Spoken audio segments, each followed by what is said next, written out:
মায়া কান্না বোঝেন তো, হাসির বাচ্চার জন্য কুমিরের মায়া কান্না। তো সেরকম একটা হঠাৎ করে আমাদের ভাই আওয়ামী লীগের জন্য দরদ উতলাইয়া পড়ছে, খুব মায়া কান্না করতেছেন। তো ভাই 5ই আগস্টের পরে এই গলাচিপা 10 মিনিট হিন্দু ব্যবসায়ী থেকে শুরু করে সাধারণ ব্যবসায়ীদের প্রোগ্রামের নামে চান্দা, ইউনিয়ন পরিষদের চেয়ারম্যানদের চাল ডাল গম থেকে শুরু করে তাদের কাছ থেকে চান্দা, মেম্বারদেরকে ডেকে প্রোগ্রামে লোক দিতে বাধ্য করা, এই সব করেছে আপনার লোকেরা। লজ্জা লজ্জা। আপনার আশপাশে যারা থেকেছে তারা করেছে এই কাজগুলো। এই মঞ্চে যারা বিএনপির নেতৃবৃন্দ বসে আছে, ব্যক্তিত্ব বিসর্জন দেয় নাই, তারা এই সমস্ত কাজ করে নেয়। যেই কারণে এইখান থেকে বলছে এই সমস্ত অপরাজনীতি করে তারা বলছে যে বিএনপির বদনাম করবেন না।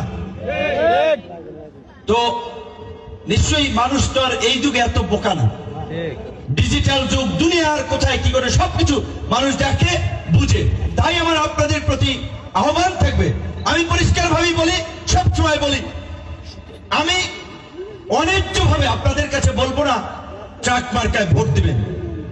যেই প্রার্থীরা গলাচিপা 10 মিনিট নির্বাচন করছে, আপনাদের বিবেক যদি বলে অন্যদের থেকে ভিপি নূর এই এলাকা থেকে এমপি হলে আপনারা ভালো থাকবেন, আপনারা নিরাপদ থাকবেন, এলাকার মানুষ সুখে শান্তিতে থাকবে, উৎপাদবিহীন থাকবে, মানুষের উপকার শান্তি ছড়াচ্ছেন, মানুষকে ভুল বুঝাচ্ছেন, এমনকি আওয়ামী লীগের লোকজনের জন্য।